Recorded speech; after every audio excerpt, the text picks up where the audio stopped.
О, божечки, боженьки. Я не думал, что они пришли туда веселиться, Лили. Ну, конечно, для этого, Кэнди. Для чего же еще он сюда пришел, а?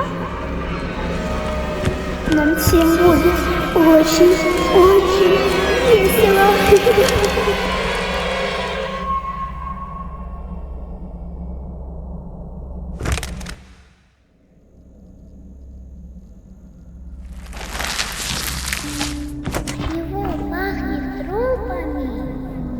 Нет, Кэнди, это слишком грубо.